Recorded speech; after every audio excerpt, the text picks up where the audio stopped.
Well, good evening, folks.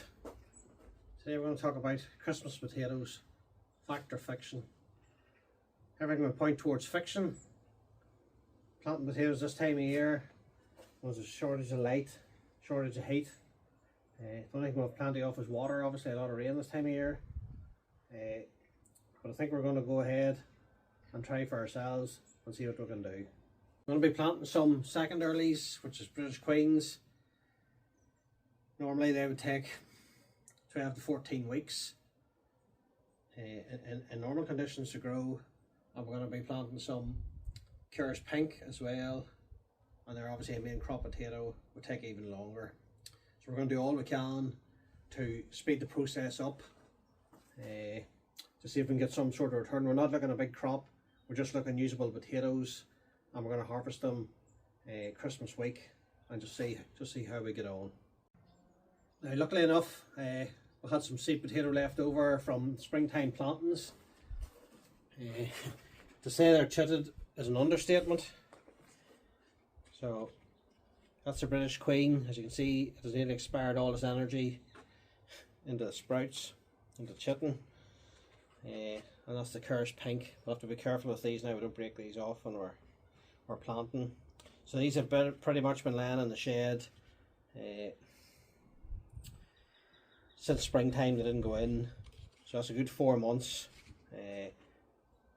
but they should be ready to go once they get the right conditions. Wee bit of heat, wee bit of water, they should be good to go, and it'll give us a good wee head start. So we're going to take a look at the compost we're going to put them in. Going to make sure we have good compost.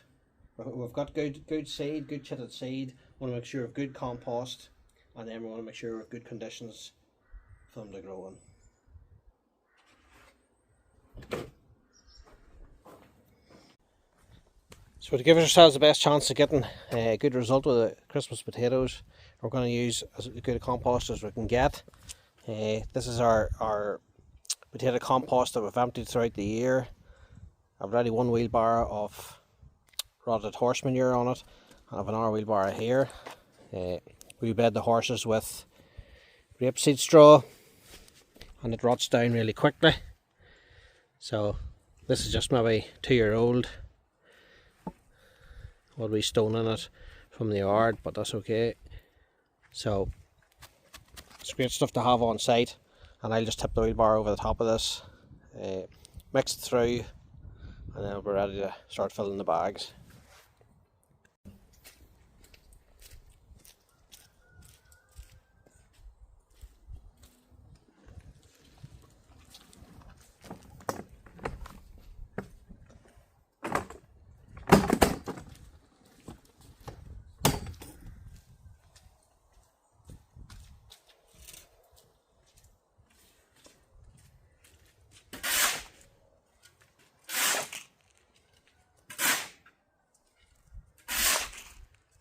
So we'll give that a couple of turns.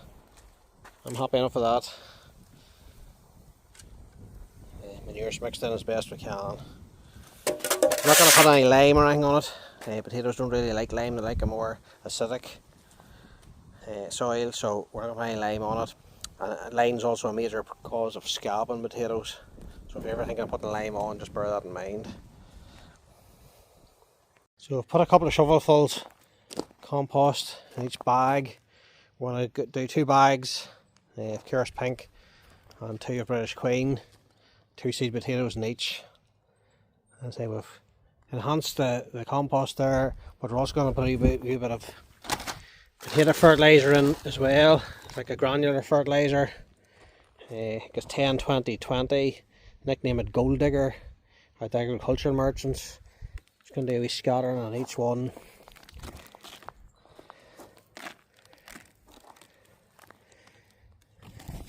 And that's just, say again, to give it a really good head start. Obviously don't want too much to ruin the taste, but it means when the roots start to go in, there's plenty of feed from the get-go. So It's like 2 in each, just stick on opposite sides. Just like that.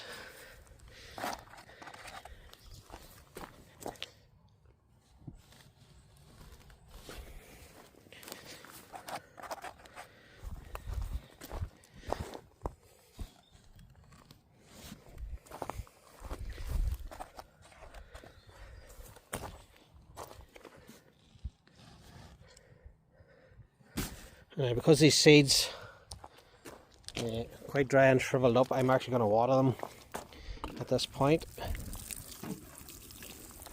and that's just to make sure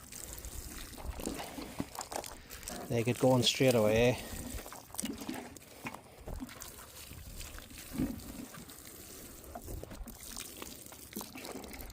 So we're just going to do everything we can to get them a good head start. I'll go ahead and fill these bags up. These bags, by the way, we bought them at eBay at the time, great woven bag. They're 7 gallons, so 26.5 litre. Very, very sturdy bag. I think this is the 3rd year we've been using them. No sign of deterioration on them.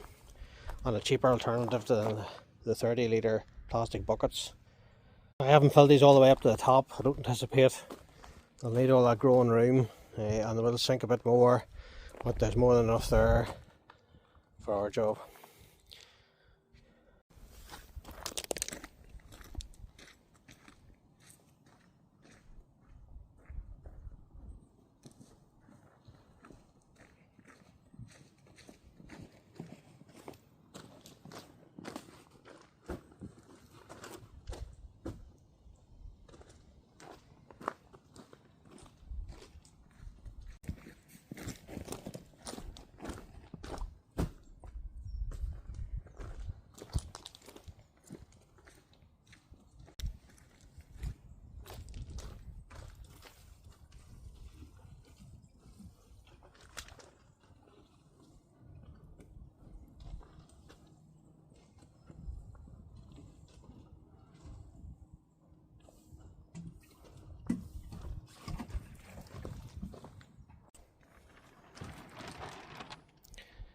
So we're going to put this cloche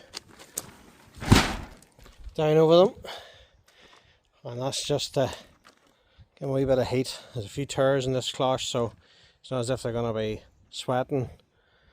We don't want them growing too much leaf growth and not enough potatoes, but we still need to keep them a few degrees warmer,